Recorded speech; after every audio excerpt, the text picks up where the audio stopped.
Hi friends, welcome to our channel. ఈరోజు మన topic వచ్చేసి డైరెక్ట్ అండ్ ఇండైరెక్ట్ స్పీచ్. ఒకసారి రాసుకుందాం. Direct and indirect speech. ఇప్పుడు డైరెక్ట్ స్పీచ్ అంటే ఏం లేదు. ఇక్కడ ఒక పర్సన్ తను చేసిండే వర్క్ గురించి కానీ, తను రేపు ఎక్కడైనా ఊరికి వెళ్తున్నాడని కానీ సెకండ్ పర్సన్ కి చెప్తాడు. అంటే తన గురించి సెకండ్ పర్సన్ కి చెప్తున్నాడు. అప్పుడు యూజ్ చేసే సెంటెన్స్ ని డైరెక్ట్ స్పీచ్. అప్పుడు యూజ్ చేసేదాన్ని, అతను చెప్పే వర్డ్స్ ని డైరెక్ట్ స్పీచ్ అంటారు. తర్వాత ఇప్పుడు అతను చెప్పింటారు కదా, ఇప్పుడు సెకండ్ పర్సన్ విన్నాడు అతని గురించి. ఇప్పుడు సెకండ్ పర్సన్ ఫస్ట్ పర్సన్ గురించి థర్డ్ పర్సన్ కి చెప్తాడు. ఇలాగా అతను టుమారో ఎక్కడికైనా వెళ్తున్నాడు, టుమారో ఇట్లా వర్క్ ఉంది అతనికి అని సెకండ్ పర్సన్ ఫస్ట్ పర్సన్ గురించి థర్డ్ పర్సన్ చెప్తాడు. అంటే ఇప్పుడు సెకండ్ పర్సన్ థర్డ్ పర్సన్ చెప్తాడు. ఏం చెప్తాడు? ఫస్ట్ పర్సన్ గురించి చెప్తాడు, అతని వర్క్ గురించి చెప్తాడు. దాన్ని ఇండైరెక్ట్ స్పీచ్ అంటారు. మీకు కన్ఫ్యూజ్ కాకూడదని నేను క్లారిటీగా చెప్పాను. డైరెక్ట్ స్పీచ్ అంటే ఏం లేదు, ఇంకొకసారి చెప్తానండి. డైరెక్ట్ స్పీచ్ అంటే తన వర్డ్స్ ని, తన వర్క్ ని ఏదన్నా చేసేటప్పుడు అతనే ఎక్స్ప్లెయిన్ చేస్తాడు. ఇప్పుడు ఫస్ట్ పర్సన్ కి ఎక్స్ప్లెయిన్ చేస్తాడు, నేను టుమారో బెంగళూరుకి వెళ్తున్నానని ఎక్స్ప్లెయిన్ చెప్తున్నాడు అనుకో, ఆ డైరెక్ట్ స్పీచ్ అవుతుంది. ఇప్పుడు అదే సెకండ్ పర్సన్ థర్డ్ పర్సన్ కి చెప్తాడు, అతను టుమారో బెంగళూరుకి వెళ్తున్నాడు, ఇది ఇండైరెక్ట్ స్పీచ్ అవుతుంది. అంటే సెకండ్ పర్సన్ థర్డ్ పర్సన్ చెప్పినప్పుడు indirect speech, first person second person చెప్పినప్పుడు డైరెక్ట్ గా అతనే చెప్పినప్పుడు డైరెక్ట్ స్పీచ్ అంటారు. అతను లేకున్నప్పుడు, అతను లేకున్నా అతని గురించి థర్డ్ పర్సన్ చెప్పినప్పుడు దాన్ని ఇండైరెక్ట్ స్పీచ్ అంటారు. అంతే. ఇప్పుడు డైరెక్ట్ స్పీచ్ కి ఇండైరెక్ట్ స్పీచ్ కి రెండు రాసి ఎగ్జాంపుల్ చెప్తా, మీకు క్లారిటీ వస్తుంది. అబ్జర్వ్ చేయండి ఫ్రెండ్స్. ఇప్పుడు ఎగ్జాంపుల్ చెప్తా చూడండి. ఇది డైరెక్ట్ స్పీచ్ కి. He said, I am going to Anantapur.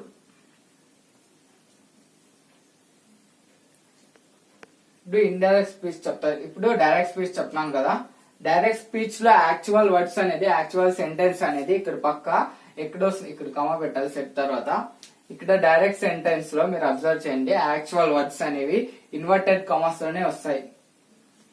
మీరు బాగా గుర్తుపెట్టుకోండి. ఇన్వర్టెడ్ కామర్స్ ఎక్కడైనా వచ్చినాయంటే అది డైరెక్ట్ స్పీచ్ అవుతుంది. తర్వాత ఇండైరెక్ట్ స్పీచ్ లో ఏమొస్తుందని చెప్తా చూడండి.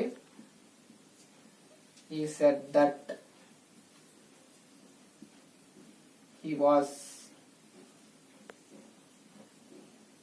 going to Anantapur.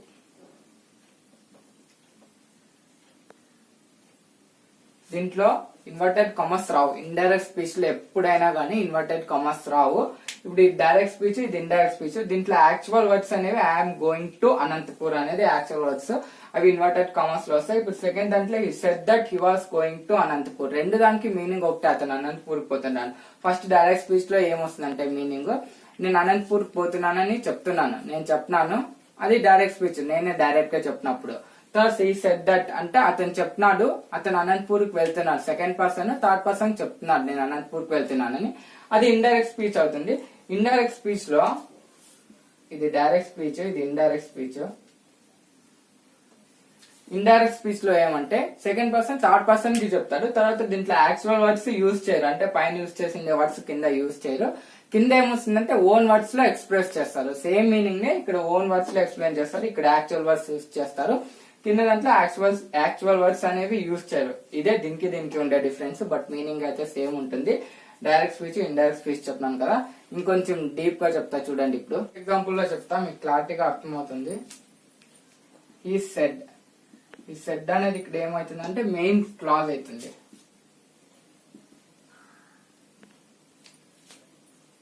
తర్వాత సెకండ్ది సెడ్, ఓన్లీ సెడ్ అనేది ఏమవుతుందంటే ఇక్కడ రిపోర్టింగ్ వర్బ్ అవుతుంది.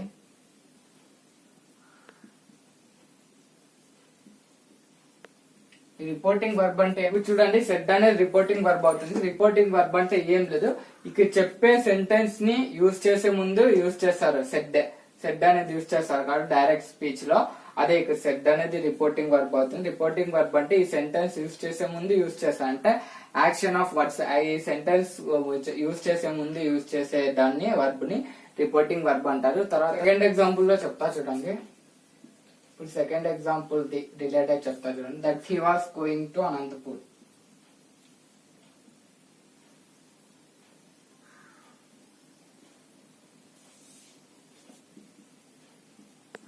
ఇక్కడ ప్లేస్ సరిపోదు, అందుకే ఏటీపీ అని రాసిన చూడండి. That he was going to Anantapur అంటే ఇక్కడ ఇది ఏమవుతుందంటే పైంది ఇది మెయిన్ క్లాస్ అని చెప్తున్నాం కదా, ఇది సబార్డినేట్ నౌన్ క్లాస్ అవుతుంది చూడండి. Subordinate noun clause.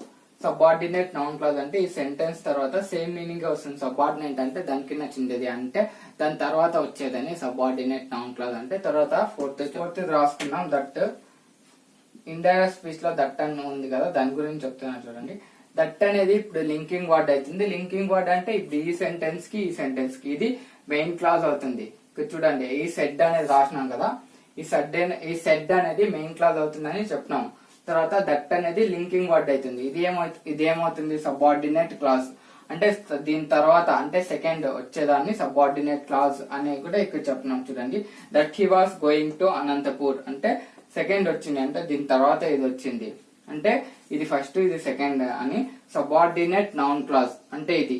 That he was going to Anantapur అని ఇట్లా ఇది సెడ్ అనే రిపోర్టింగ్ వర్బ్. ఇది ఫస్ట్ ఎగ్జాంపుల్ లో చూసుకున్నాం. ఇప్పుడు దట్ అంటే ఏమంటే క్లారిటీగా అబ్జర్వ్ చేయండి. దట్ అనేది లింకింగ్ వర్డ్, ఇది మెయిన్ క్లాస్ కి కంజంక్షన్. ఇది దట్ అనేది కంజంక్షన్ లాగా యూజ్ అవుతుంది. ఈ సెడ్ అనేది ఫస్ట్ మెయిన్ క్లాస్, ఇది సబార్డినేట్ క్లాస్. ఈ రెండు వర్డ్స్ ని ఈ రెండు సెంటెన్సెస్ ని కలిపేకి దట్ అనేది వర్డ్ యూజ్ చేస్తాం అంటే లింకింగ్ వర్డ్ ఇది దట్ అనేది.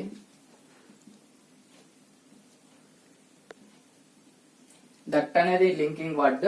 దట్ అనేది linking word with helps in main class ని సబార్డినేట్ క్లాస్ ని main class and subordinate class ని మనం ఈ దట్ యూజ్ చేసి ఒక సెంటెన్స్ గా ఫామ్ చేసి చెప్తాము. ఇప్పుడు ఇక్కడ వరకు చెప్తాం కదా. ఇప్పుడు డైరెక్ట్ స్పీచ్ కి ఇండైరెక్ట్ స్పీచ్ కి డిఫరెన్స్, దానికి మీనింగ్ క్లారిటీగా ఎక్స్ప్లెయిన్ చేసినాం కదా, మీకు అర్థమైంది. ఇప్పుడు రూల్స్, ఇప్పుడు డైరెక్ట్ స్పీచ్ ని ఇండైరెక్ట్ స్పీచ్ లో కన్వర్ట్ చేసేకి రూల్స్ ఏమని చెప్తా చూడండి. ఇప్పుడు నీకు చెప్తున్నాను కదండి ఇప్పుడు రూల్స్. ఇప్పుడు మీకు చెప్తున్నాను కదా రూల్స్ అంటే డైరెక్ట్ స్పీచ్ ని ఇండైరెక్ట్ స్పీచ్ లో కన్వర్ట్ చేసేకి చేంజ్ చేసేకి రూల్స్ ఫస్ట్ చెప్తా చూడండి. ఇప్పుడు ఫస్ట్ ఒక సెంటెన్స్ రాసుకుందాం. మీకు ఎగ్జాంపుల్ రాసుకుంటే మీకు ఇప్పుడు దాని నుంచి క్లారిటీగా ఎక్స్ప్లెయిన్ చేస్తా చూడండి. ఈ సేస్ లైఫ్ ఈజ్ బ్యూటిఫుల్. ఇది డైరెక్ట్ స్పీచ్. ఫస్ట్ ఎగ్జాంపుల్ రాసిన డైరెక్ట్ స్పీచ్. డైరెక్ట్ స్పీచ్ లో మీకు చెప్తున్నా కదా, డైరెక్ట్ స్పీచ్ లో ఏదన్నా రాని మీకు ఇన్వర్టెడ్ కమాస్ లో వస్తుంది. మెయిన్ ఇక్కడ సెంటెన్స్ ఏముందో అది ఇన్వర్టెడ్ కమాస్ లో వస్తుంది అని చెప్తున్నా కదా. తర్వాత ఇండైరెక్ట్ స్పీచ్ రాద్దాం. దీని ఇండైరెక్ట్ స్పీచ్ లో ఏమొస్తుంది చూడండి. He says that life is beautiful. ఇంట్లో ఇప్పుడు రూల్ నెంబర్ 1 అంటే చేంజ్ చేసేకి ఏముంది అని మీరు ఇప్పుడు చూడండి. ఇక్కడ పైన అబ్జర్వ్ చేయండి.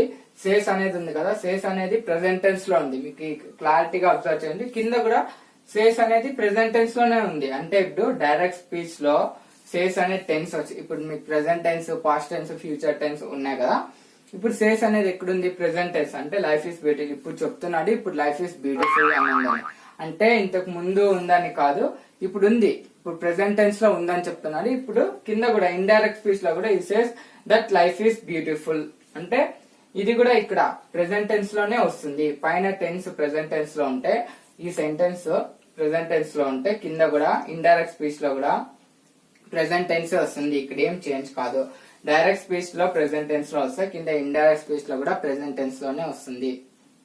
ఇప్పుడు ఫస్ట్ రూల్ చెప్పేసినా కదా. ఇప్పుడు సెకండ్ రూల్ లో ఎగ్జాంపుల్ చెప్తా చూడండి. డైరెక్ట్ స్పీచ్ లో he will say I am strong. ఇప్పుడు ఇన్వర్టెడ్ కామర్స్ లో వస్తుంది. మెయిన్ ఇక్కడ గుర్తుపెట్టుకోండి, ఇన్వర్టెడ్ కామర్స్ లో వస్తుంది డైరెక్ట్ స్పీచ్ లో. తర్వాత ఇదే సెంటెన్స్ ఇండైరెక్ట్ స్పీచ్ లో ఏమొస్తుంది చూడండి. he will say that he is strong. మీరు అబ్జర్వ్ చేయండి, ఇది డైరెక్ట్ స్పీచ్, ఇది ఇండైరెక్ట్ స్పీచ్. ఇండైరెక్ట్ స్పీచ్ కదా. డైరెక్ట్ స్పీచ్ లో ఇప్పుడు మెయిన్ క్లాజ్ అనేది ఇన్వర్టెడ్ కామర్స్ లో వస్తుంది. ఇండైరెక్ట్ స్పీచ్ లో ఇప్పుడు ఇది ఇంతకు ముందు ఏం చెప్పుకుందాం, ప్రెసెంట్ టెన్స్ గురించి చెప్పుకున్నాం. ఇది దీంట్లో అబ్జర్వ్ చేసినట్లయితే సే అంటే ఇది ఇక్కడ ఉంది, మీకు అబ్జర్వ్ చేస్తే మీకు క్లారిటీ వస్తుంది. Future tense. టెన్స్ లో ఇప్పుడు ఇంతకు ముందు ఏం చెప్తున్నాం, పైన ఇది సేస్ వచ్చింది ఇంతకు ముందు వేరే ఎగ్జాంపుల్. అంటే ప్రెసెంట్ టెన్స్ లో టెన్స్ అనేది సేస్ అని వస్తే కింద ఇండైరెక్ట్ స్పీచ్ లో కూడా సేస్ అని వస్తుంది, అది ప్రెసెంట్ టెన్స్ లో. ఇప్పుడు అలాగే ఫ్యూచర్ టెన్స్, ఇది ఫ్యూచర్ టెన్స్ లో టెన్స్ అనేది సే అని వస్తే కింద ఇక్కడ డైరెక్ట్ స్పీచ్ లో ఈ సెంటెన్స్ అనేది డైరెక్ట్ స్పీచ్ లో సేస్ అంటే ఫ్యూచర్ లో ఉంది, ఫ్యూచర్ టెన్స్ లో ఉంది.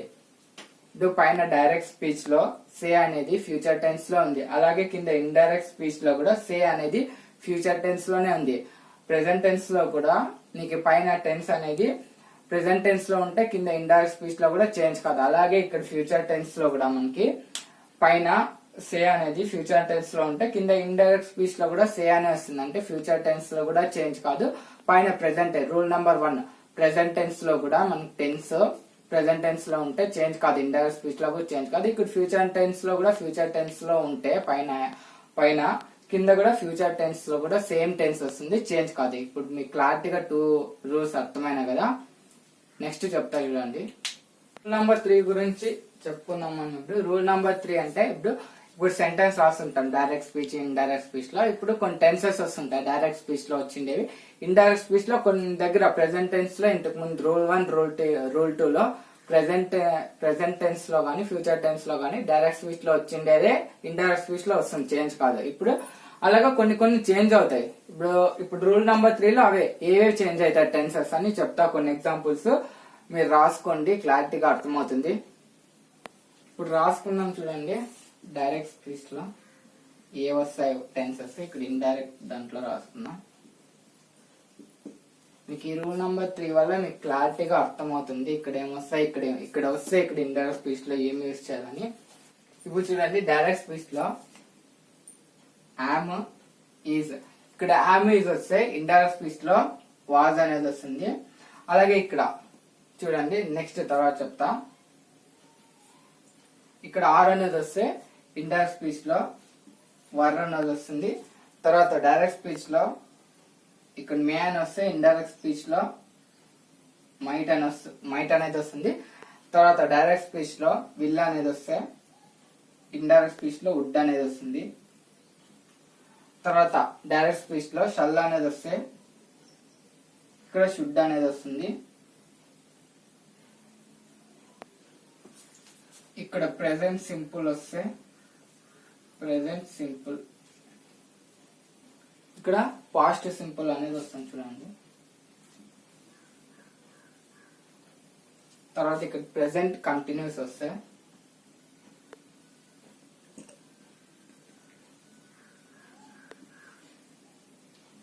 ఇక్కడ పాస్ట్ కంటిన్యూస్ వస్తుంది. తర్వాత ఇక్కడ ప్రెసెంట్ పర్ఫెక్ట్,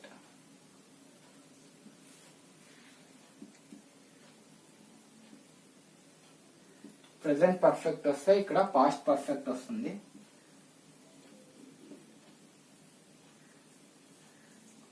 మోస్ట్లీ మనం ఎక్కువ డైరెక్ట్ స్పీచ్ లో ఇండైరెక్ట్ స్పీచ్ లో యూజ్ చేసే టెన్సెస్ ఇవే. ఇక్కడ ఏమొస్తాయి, ఇక్కడ ఏమొస్తుందని మీకు క్లారిటీ రావాలని ఇది రూల్ నెంబర్ 3 ఉండేదే మెయిన్. ఇదే మీకు అర్థమైంది అనుకుంటా. ఇప్పుడు కొన్ని ఎగ్జాంపుల్స్ చెప్తే మీకు క్లారిటీగా అర్థమవుతుంది. ఇప్పుడు ఎగ్జాంపుల్స్ చెప్తాను చూడండి. థర్డ్ రూల్ లో she said I am what at comments రాయాలి డైరెక్ట్ స్పీచ్. ఇప్పుడు తర్వాత నెక్స్ట్ ఇండైరెక్ట్ స్పీచ్ లో ఏమొస్తుందంటే she said she was healthy. మీరు అబ్జర్వ్ చేయండి, ఇంతకు ముందు చెప్తాను మీకు టెన్సెస్ లో డైరెక్ట్ స్పీచ్ లో ఏమొస్తే ఇండైరెక్ట్ స్పీచ్ లో ఏది వస్తుందని. ఇంతకు ముందు చెప్పినట్లే డైరెక్ట్ స్పీచ్ లో యామ్ వస్తే ఇండైరెక్ట్ స్పీచ్ లో వాజ్ వచ్చింది చూడండి. ఇది ఒక పర్ఫెక్ట్ ఎగ్జాంపుల్, మీకు క్లారిటీగా టెన్సెస్ ఎక్కడ చేంజ్ అవుతాయి అనేది. సెకండ్ ఎగ్జాంపుల్ చెప్తా చూడండి. he said we are in the aeroplane. Direct speech లో ఎప్పుడు ఇన్వర్టెడ్ కామర్స్ లో పెట్టాలా మెయిన్ సెంటెన్స్ ని. ఇప్పుడు ఇండైరెక్ట్ స్పీచ్ లో ఏమొస్తుందంటే ఈ said that we were in aeroplane. ముందు థర్డ్ రూల్ లో చెప్పుకున్నాం కదా మనము, పైన డైరెక్ట్ స్పీచ్ లో ఆర్ అని వస్తే కింద ఇండైరెక్ట్ స్పీచ్ లో వర్ అని వస్తుందని. పైన చెప్పినట్లయితే డైరెక్ట్ స్పీచ్ లో ఆర్ అని వస్తే కింద ఇండైరెక్ట్ స్పీచ్ లో వర్ అని వస్తుంది. ఇది కూడా ఒక మంచి ఎగ్జాంపుల్ మీకు ఎక్స్ప్లెయిన్ చేసేకి, మీకు క్లారిటీగా అర్థమయ్యేదానికి. ఈ రోజుతో ఈ టాపిక్ ఇక్కడ వరకు స్టాప్ చేద్దాం. నెక్స్ట్ మిగతా రూల్స్ ని నెక్స్ట్ వీడియోలో మనం చూద్దాం. ఈ వీడియోలో మీకు చెప్పినా కదా డైరెక్ట్ స్పీచ్ అంటే ఏమి, ఇండైరెక్ట్ స్పీచ్ అంటే ఏమి, తర్వాత ఫస్ట్ రూల్ అంటే ఏమి, సెకండ్ రూల్ అంటే ఏమి, థర్డ్ రూల్ అంటే ఏమి మీకు క్లియర్ గా ఎక్స్ప్లెయిన్ చేసి, ఇంకా ఏమైనా డౌట్స్ ఉంటే కామెంట్ బాక్స్ లో కామెంట్ చేయండి. మేము ఖచ్చితంగా ఆ డౌట్స్ ని క్లియర్ చేసి ఇంకో వీడియో చేస్తాం. ఈ వీడియోలో ఇన్ఫర్మేషన్ మీకు నచ్చినట్టయితే మా ఛానల్ కి లైక్ చేయండి, సబ్స్క్రైబ్ చేయండి, ఖచ్చితంగా షేర్ చేయండి. Thank you friends.